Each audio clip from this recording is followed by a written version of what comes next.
was only going to be a small portion of it because he wanted to retain the beauty of the valley, what was making the valley so special in the first place. He had Thornton Land and John Kelsey as the architects, and William Piera also helped him as well. So it just was a marvelous project. The state was all behind it. Everybody was willing to spend the money.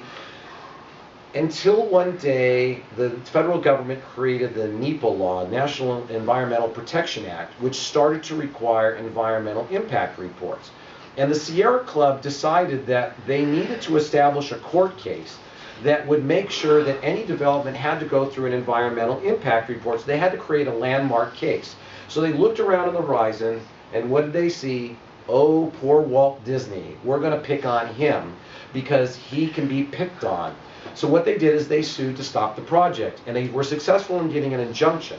But then Disney escalated it all the way to the United States Supreme Court. And the Supreme Court actually sided with the Disney company and said that the Sierra Club had no standing to go ahead and sue. But they did give them a little narrow window, and they said you can sue on the behalf of a member that might have an interest. And some of these people owned little cabins that were down here, and they formed a little group, and the Sierra Club sued on their behalf. They didn't succeed, but what they did do was they ended up making Disney required to do an environmental impact report. And by the time all this was done, the project became financially infeasible.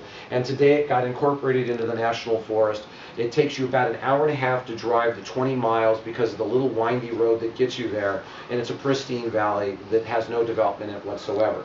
So sadly, the project failed, but Disney was so hell-bent on doing this that Ron Miller, when he took over the company, they looked at doing a project just down up the street there in Independence Lake, and for reasons that I won't go in today because Ron doesn't want me to tell you, they killed the project Independence Lake. So this would have reinvented the mountain resort. Could you imagine if this got built, you would never go to a mountain resort the same way again? It would have completely changed things the same way Disneyland changed the amusement park, right? The next thing that he wanted to do is he wanted to recapture that flavor and that excitement that was at the Hyperion Studio, where everybody was piled onto each other, and there's sort of this multidisciplinary approach. And he was a big advocate of arts training. This is the Chouinard Art Institute, which he kind of basically kept alive for many years. And as a guy who never really had a lot of formal education, he thought there had to be a new way of doing arts education, something more practical. So he came up with the idea of Cal Arts, which was the California Institute of Arts, which is named after the California Institute of Technology, Caltech, in Pasadena. He wanted the arts equivalent of the technical college, where when you would go through and you'd walk through, an artist may be painting, somebody might be composing music, a filmmaker may be working, and you could experience what they're all doing so that they maybe cross-pollinate, the little bumblebee thing, and create something that was greater than the sum of its parts. So what he decided to do is to build a college, and most of his fortune actually went to Cal Arts. He appointed Buzz Price, Harrison Buzz Price, who I'll get to at the end of this talk, to be the chairman of Cal Arts. The initial concept for Cal Arts was going to be up on a hill right next to the Hollywood Freeway, directly across from the Hollywood Bowl, and directly across from what was proposed to be the Hollywood Movie Museum, creating three very large institutions of the arts right in the center of Los Angeles in the Cahuenga Pass. Unfortunately, they weren't able to, there's Walt with a model again, they weren't able to acquire the property. So the next place he looked was the Golden Oak Ranch, which was sort of a back lot area that they had near Valencia. There were seismic issues, so they couldn't build it there. The third location was the city of Valencia, who said, we'll take an arts college. We'll be really happy to have the arts college. So that's what they did. They built it there. Once again, Thornton Land and John Kelsey were a couple of Walt's favorite architects, designed the thing. And it's beautiful, and it's there today. And Buzz Price told me that this was the one project that Walt had, and it turned out pretty much the way that Walt had always envisioned it. I will remind you that during that Mineral King episode, when Walt died, all the entitlements to build it were there. I do believe that Walt died thinking that Mineral King was going to get built. They didn't think he was going to run into any roadblocks. This finally came about, beautiful campus, and quite honestly, anybody who's working in animation for the most part worked at Cal Arts, right? Right, John Lasseter, Brad Bird, who just directed Mission Impossible 3, yeah, all those guys. So they're all Cal Arts guys and stuff like that. And so that's Cal Arts, and he was able to now reinvent the idea of arts education through Cal Arts. And some subsequent ones be like Columbia College in Chicago is very similar as a school. I got to talk a little bit about World's Fairs because they're very important to the next chapter in our story. In 1958, Brussels World's Fair, the Disney connection that most people know about is that's where they did the film America the Beautiful in the U.S. Pavilion. But that's not what Walt was interested in. He was interested in a display of the Stanford Industrial Park. And there was a new type of industrial park that was sort of coming online, and so he spent a lot of time looking at that study, and so that was one thing. And then the next World's Fair was the '62 World's Fair in Seattle. And this was, Walt already knew that he was going to be doing the '64-'65 World's Fair in New York. So what he did is he took teams of his Imagineers, had a couple of apartment buildings, and he had them live up there in shifts and study absolutely everything you ever wanted to know about World's Fairs, so that he'd be the foremost expert, so that he could apply all of that knowledge to the 1964-1965 World's Fair. Now, this is not an audience that I have to try to describe to you what the World's Fair was like and why it was all important. We all know that, so I'm going to skip over that part with you. But it was a really big deal. But you know what? There's another World's Fair that I think was even a bigger deal for Walt, and that was the 1964 World's Fair in Washington, D.C. You're all thinking there was no '64 World's Fair in Washington, D.C., and that's right. Because in 1959, 3 cities were bidding for that: New York, Los Angeles, and the city of Washington, D.C. Walt knew about the New York one. He was actually helping to try to get it in Los Angeles, and he knew that they were trying to do a bid in Washington, D.C. And the Washington, D.C. plan was going to be truly revolutionary because it was going to be designed by Victor Gruen. And Victor Gruen is probably best known today as the father of the American shopping mall. When you got a department store and an apartment store and it was covered and you went, that's Victor Gruen's work. And Victor Gruen really felt that he could transform cities through his shopping centers. And I asked Dave Smith, the former archivist, head of the archives at Disney, what were the urban planning books that Walt was reading prior to his death. And he said the primary one was The Heart of Our Cities by Victor Gruen. And today when you go to the Hollywood studios and you look at Walt's desk in the formal office, look right behind on the bookshelf, there's maybe about a half a dozen books. This is there. You can see the spine of it. It was that important to Walt that he left it on his desk all the time. And what Victor Gruen realized was that the big cost in a World's Fair was the infrastructure, the investment in the infrastructure for something that was only going to last for like 6 months.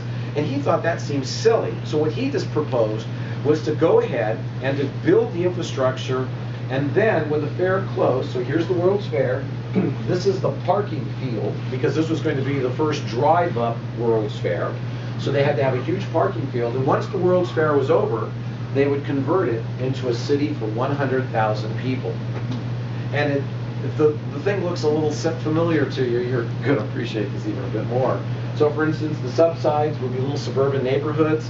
What Victor Gruen proposed was to build a model city in Washington, D.C., just on the outskirts of Washington, D.C., based on a radial plan, something that Walt was very familiar with, and based on some other urban planning concepts that I get very much into in the book. And this was a great deal of inspiration to Walt, and the timing just couldn't have been better, because in 1959, James MacArthur, the insurance guy, billionaire insurance guy, brought Walt over and said, I want to make you a deal. I want you to build an East Coast Disneyland in Palm Beach. I'm going to give you 400 acres for your theme park, and I know you're really dissatisfied with the way Anaheim grew up around your park and how ugly it is. So what I'm going to do is I'm going to give you 12,000 acres to build your version of a city so that you can protect your theme park. What do you think, Walt? Buzz Price said that once that deal was made, that Walt was only focused on building a city, and he was very, very possessed by this thing. And unfortunately, the deal fell through by the spring of 1960. But in the spring of 1960, Walt read an article by the architectural critic Ada Louise Huxtable in a magazine called Horizon that described what Victor Gruen was trying to accomplish with the World's Fair. And I have confirmed that, in fact, Victor Gruen's project was the influence to the city of Epcot. So let's go take a trip, shall we? Because that is the heart of my book, is a walkthrough of what Epcot could have truly been. Of course, we're all familiar with the film. If you're not, let's take 5 minutes and play a little bit.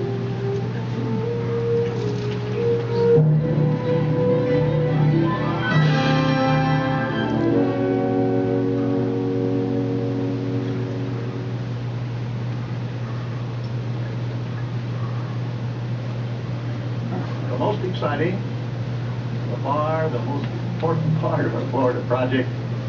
In fact, the heart of everything we'll be doing in Disney World will be our experimental prototype city of tomorrow. We call it Epcot, spelled E-P-C-O-T. experimental prototype community of tomorrow. Here it is in larger scale. I want that for my wall. Yeah. Take its cue from the new ideas and new technologies that are now emerging from the creative centers of American industry. It will be a community of tomorrow that will never be complete. It will never cease to be a living blueprint of the future, where people actually live a life they can't find anywhere else in the world. It's our hope that Epcot will stimulate American industry to develop new solutions that will meet the needs of people expressed right here in this experimental community. Well, that's our basic philosophy for Epcot. By now, I'm sure you're wondering how people will actually live and work and move around in our community of tomorrow. And that's what I'm about to describe to you now. Oh, it's amazing. And then when you're watching that film, you always have to keep in my mind that he passed away about 60 days later. He went through that. Marty Sklar wrote the script. And in Marty Sklar's home office is a little sculpture of Walt and the map that you see and the ladder, because Marty was so proud of writing that script and the fact that Walt actually made it through. This is the original sketch once they acquired all the property. This was the original sketch of the property done by Walt Disney in his own hand. Let me give you a little bit of a tour because it hadn't changed a whole lot. The freeways was the crossroads. This was the main reason why he picked this particular location, because he knew that whether you're going north, south, east, or west, you're going to be passing through this portion of Orlando. So he knew that was going to be very, very important. So he bought 27,000 some odd acres. He was going to have you park your car down here, and you would never see your car again until your trip was over with, because you would take the monorail through the property. Now, we talked about the weenie, right? The weenie in this case was the Magic Kingdom, because he knew that's where everybody wanted to go. So instead of sticking it right down where the freeway crossroads, where the unimaginative people who do real estate development today do, he put it far, far away, high up into the project area. So you had to drive all the way through, or go all the way through his property in order to experience the Magic Kingdom. Very smart guy. In fact, when I did the talk at the Winter Park Library, was the first time I realized just how far away this property was from any part of civilization. Because as I'm driving through, I'm thinking, none of this was here, was it? And you guys know that. And I just realized this must have seemed really weird out there when it was first opened. And through that, he wanted to build the resorts. The city of Epcot was going to be right at the heart of it. The industrial parks were going to be right in between, because he wanted you to see those. And you had the entry plaza. Now, Marvin Davis, as I said, that's the Imagineer I dream about. He did a lot of refinements and did a lot of different programs, and they kept continually refining it. But the heart of it was still there. You would still park your car in the entrance. You would go to Epcot in the center. The theme park would be to the farthest end of the north. This is a really screwy drawing. This is in the city of Cincinnati. They had proposed doing a radial airport, so that when you're playing your jet landed, the airport had a bank, and so you landed on a bank curve like a freeway on my ramp. God. You went right into the terminal. That quickly got abandoned, and then they went to a traditional airport. So let me focus a little bit more on the project itself and give you kind of a walkthrough. And this was, for me, really the real joy of the project, was to try to make it so that you understood what it was like to walk through the city of Epcot, what it would have been like to go through the community of Epcot. And when I talk about Epcot, I got to be really clear. When I say Epcot, I'm talking about EPCOT, an acronym. When I talk about Epcot, it was going to be an acronym for the community of tomorrow. When I talk about the theme park, I still call it Epcot Center, because that's the theme park. Epcot was Walt's vision. It was going to use the radial plan, just like the hub and spoke, because he knew what the success of that was going to be. And it all started in the center, with the transportation lobby and the iconic hotel that acted as the weenie, surrounded by retail corridors, surrounded by offices for the corporations that he was going to have demonstrating their projects, surrounded by high-density apartments. What it would look like in a cross-section would be roughly like this. Now, he had originally asked his best friend, Welton Beckett, to go ahead and design it, because Welton Beckett was doing, at the time, Century City in Los Angeles. But the drawings that Welton delivered just didn't have the heart that Walt was looking for. So, like just before, when he got the Imagineer started, he turned to his guys, and when he had to turn to a guy, who would he turn to? Herb Ryman, of course. Herb Ryman seemed to solve all these problems, and Herb did the initial drawings for it and the initial massing models. They continued to refine it using the radial plan, George Rester designed the 30-story iconic hotel that would be in the middle of the project. In fact, when I drove by the Peabody, I went, wow, that's the Epcot Tower. It's about the same height. And so can you imagine having the Peabody Tower in the very center of the Walt Disney World property? Wouldn't you want to always drive? Wouldn't that be like a light bulb in your malls? You'd want to drive right towards that? You can see as it closes up that if you're a hotel guest looking down, instead of looking at the top of the roofs and looking at the mechanics that are on the top of the roof, you'd be looking at a roof deck that was a recreational deck. Inside of the building, and this one I'm going to take a little weird kind of a turn here for a second. This is an urban planning theory thing that's part of the book and stuff. There's a guy named Andres Duany, he's an architect here in Florida, who kind of created the concept of the Congress for the New Urbanism and New Urbanism, and the city of Seaside, Florida and stuff. And he did a lot of analysis. He was kind of an empirical data guy too. And in nature, there's a thing called the transect. You know, certain plants and vegetables grow in certain areas, plant material and animals. And if you go to a different area, it's a different palette of animals and plants. And they all have their place. And he did the same thing with urban environments. So at the center, you have your commercial businesses. As you go out to the edges, it becomes more and more rural. Keep that in mind. This is something that came up about 20 years ago. Walt was going to do this at Epcot because he was going to build the highest density right dead in the center. And as you go out, it became less and less dense, and it became fully rural. So at the very heart of the project was the transportation system, right down here in the basement, and the tower. That was the weenie that would bring you in. The transportation center was a multimodal transportation center. The trucks were going to be in the ground. Up above that would be cars. Up above that would be the transportation lobby, where you'd catch whichever monorail you wanted, the main monorail line, or you'd pick up on a people mover and go through the rest of the project area. That was connected by the fact that it was right in the heart of the project. You had to go through Epcot if you wanted to go to the Magic Kingdom. That was the resorts at the top, and the industrial parks and stuff were going to be below. By placing it in the very center, it forced people to go through it. And he knew a lot about transportation. This is the one thing he had up on Victor Gruen. He'd already been doing the monorail, and he knew that was successful. This didn't look like the one you had here, right? We're Bob. And the people mover as well was another thing. The people mover was not meant for Disneyland. The people mover was being designed for Epcot. What he was going to do is install it in Disneyland to test it, to make sure that it could keep up with the demands that would be necessary for a city. He knew he was going to have to modify the cars to make them enclosed so that they would deal with the Florida weather.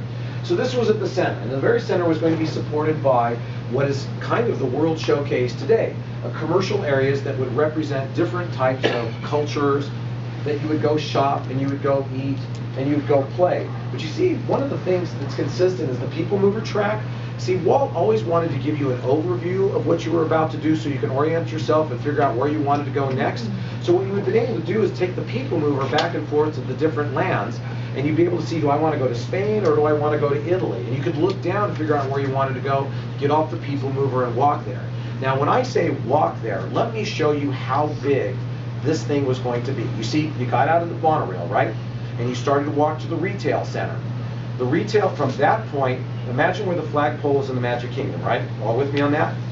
And then, imagine where the partner statue is in the hub. It's about 1,500 feet. That's how wide Epcot was going to be. 1,500 feet in air conditioning.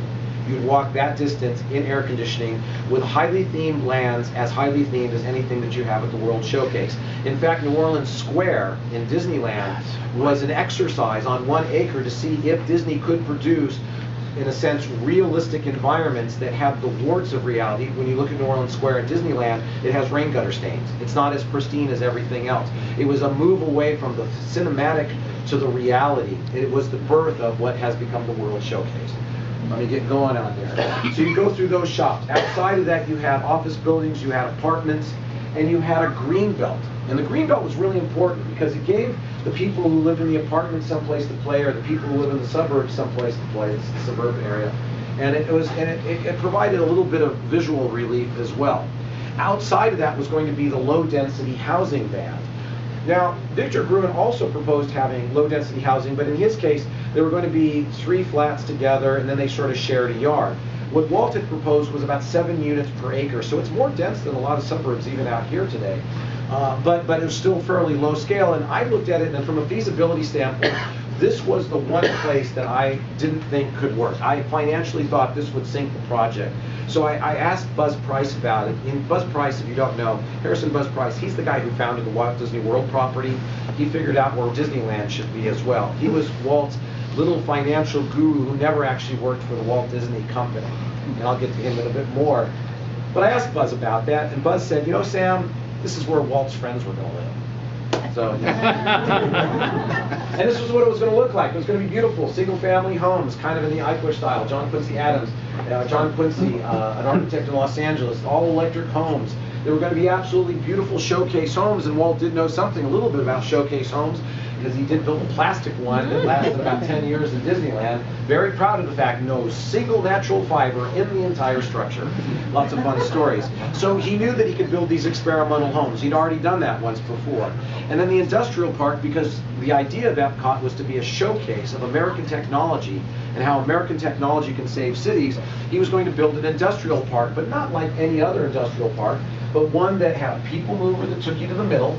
You got off the people mover, you went to whichever office that you worked at, and then in the middle where the people mover station was would be all the critical services that both guests and the workers would need. They would be able to go and have dining, dry cleaning, all that stuff in the middle. It would create a real hubbub of activity, and it would create another place where people's paths could cross. And just like at the studio, he wanted people to run into each other in the hall. He was going to create an industrial complex where the engineers could run into each other while having lunch in the center, and maybe they can cooperate and create even new technologies.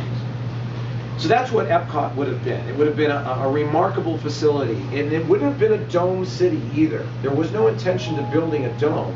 What they intended to build were arcades. How many of you have been to the Caesar shops in Las Vegas or the Venetian in Las Vegas? It would have been like that. The buildings, it would have just been regular buildings, putting an arcade. Actually, from a construction point of view, it's a relatively inexpensive thing to do because there's a lot of stormwater runoff issues you don't have to deal with. You don't have to do as much of a sewer system when you have these cities. So it was going to be using automatically practical applications. And this was a real part of it. There was nothing, there is no single ingredient that Walt proposed for Epcot that had not been done before somewhere else. He's once again synthesizing the best of everything that he saw, recombining it to create something new. Let me try to sum up. I got to give a plug for Christopher Alexander because this is my mentor when it came to planning. Christopher Alexander, I'm not going to get a lot of detail, but he did a book called Pattern Language, and he created a concept called the timeless way of building. And the idea of the timeless way of building is that when you go into a space that makes the hairs on the back of your neck stand up, and you just love it, and I know you all have one, and you'll have to tell me what they are later, but you go into that space and you can't describe it. It's that quality without a name. That's how Christopher Alexander describes it. It's got that higher degree of light, is the way that he describes it. Those are the places that people are constantly attracted to. Those are the places that people keep going back to. Those places that have that quality without a name. What Christopher Alexander tried to do in a pattern language was to create an alphabet so that you could combine and recombine all these different design patterns to create something that would be magical for yourself, magical for your community. Walt worked the same way. He studied communities the same way that Christopher Alexander did.